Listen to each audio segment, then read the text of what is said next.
Hello everyone, welcome back to our YouTube channel. Today, in this video, I am going to discuss one of my projects that was about creating and using an action plan in Salesforce. In this video, I will talk through the overview of action plan in Salesforce, the steps and strategy we follow to create an action plan based on action plan template. Before getting started with the project demo, let me share with you the client's requirements. The client had the following requirements. First, add new custom field to task object, tax projection number. When the action plan gets saved, Apex will set task 1 as tax projection and task 2 as client sign off and branch selection. And the due date gets changed. Third, preventing saving data if the tax projection number field is empty. Fourth, for task 2, create these action plan templates, which will be branch rot conversion, branch gain realization, branch charitable giving, and add a new picklist custom field on task object named as branch selection and give these values, which are gain realization, rot conversion, charitable giving, and no action. Lastly, on save of the task 2, there must be setting which will prevent to save record if comment field and branch selection field is empty. After saving the record, the notification will be sent to primary advisor and tax manager, including the branch selection in the notification, subject and body.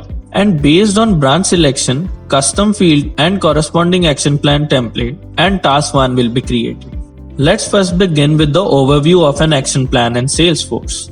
Action plan allows you to capture repeatable tasks and then automate the task sequences, improving collaboration and productivity. Using action plans, a team can automatically assign task owners and deadlines for specific client engagements. In an action plan template, you capture the repeatable task involved in a specific type of engagement, for example, financial plan review meetings with clients. For such engagements, wealth managers need to set up a meeting in advance, collect financial documentations, and review the documentations. You set up the action plan template once and update it as your understanding of repeatable tasks refines over time. Now let me tell you about the approach we follow. Firstly, we created custom settings for task assignment and for setting due date in task. Next, use validation rules to make fields required. Following it, use Apex to perform functionality as per the requirement.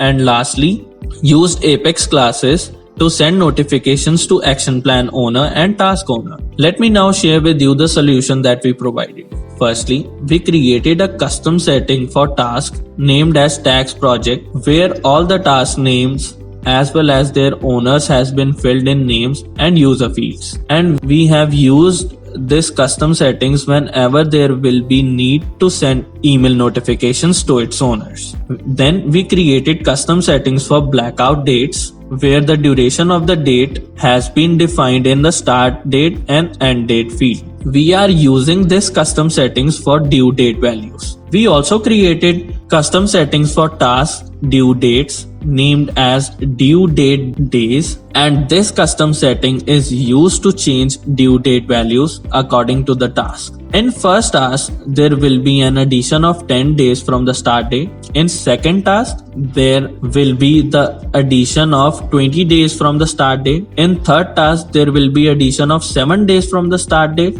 And in fourth and the fifth task, there will be the addition of 2 days from the start date. Following this, we created validation rule on task object. For both tasks, the name of the first validation rule is tax projection number. The working of this validation rule is to prevent record getting saved without filling tax projection number. And the name of the second validation rule is client sign off and branch selection. And this will help to prevent record getting saved without filling branch selection and the comment field. Lastly, when action plan gets saved, there is a field called comment. We made that field as required through validation rule, and that comment field's value get passed in task 1, and the record of task 1 and task 2 only gets update if we change the status as complete and fill the required fields. And this all is happening through Apex or trigger. Let us now move to the demo of action plan creation. So in the first step, we have to create an account. Then we will choose the record type as household.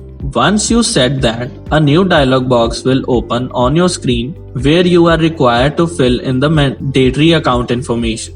I will give it the name of account creation. After that, I will fill in relationship start information by adding the date, agreement date, and necessary dates for the account. Next, I will go to the service team and fill in the information for CSA and AFA. I will even mention the name of the estate planner, tax preparer, tax advisor, tax manager, tax directors, and the portfolio manager as well. Once I have filled in this information, I will click on the save button. My account gets created.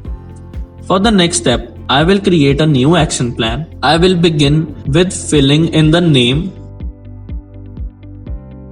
Below the name section, you can see there is an action plan template. On clicking that, you will be provided with the list of different templates. So, whichever template you choose, according to that, the task will be created. Here I am choosing tax projected update. Next, below that, you can see a comment dialog box. Whatever the value you will write in the comment box, it will get copied to the task. For instance, I am writing welcome. After that, I will fill in the start date, which will automatically update the task's due date. Now I will click on the next button. Ensure that your task due date does not fall under any holiday, blackout period, or weekends. As you can see here, 2 tasks have been created. Now I will click on the save button.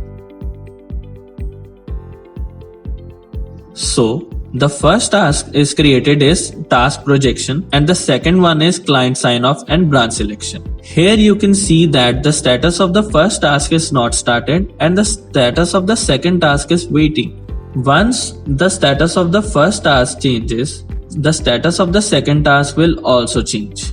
Now, if I click the first task, as you can see, the value I added in the comment box while creating the first task has been copied here as welcome. Also, in this task, you must make sure that you are writing the tax projection number. Whatever you are writing in this, that will get copied in the second task. Now, I will change its status as completed and will save it. Now, the status of the second will change to ready.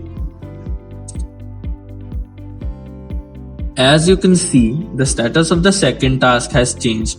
Also, as you can notice, the tax projection number is copied from the first task to the second one. In this task, 2 fields are required to be filled. One is branch selection and the other one is comment. Whatever the value you write in the comment of the second task will get copied in the third task. And according to the branch selection we select in this task, a new action plan gets created. For example, here I am choosing rod conversion and selecting the status as completed. Once you save this record, notification has been sent to its owner and the tax manager. As you can see here, a new action plan gets created and the comment field gets copied in this action plan along with its task. Here also, the tax projection number is mandatory. You can then change the status and save it. Again, the owner and the tax manager of this task will be notified. So, do you need any instance or guidance with Salesforce development, CRM implementations, data migration, and Salesforce integration? Contact Cloud Analogy, one of the best Salesforce app development company that would assist you to realize the true potential of your business and help you with Salesforce data migrations, third-party integrations, and many more.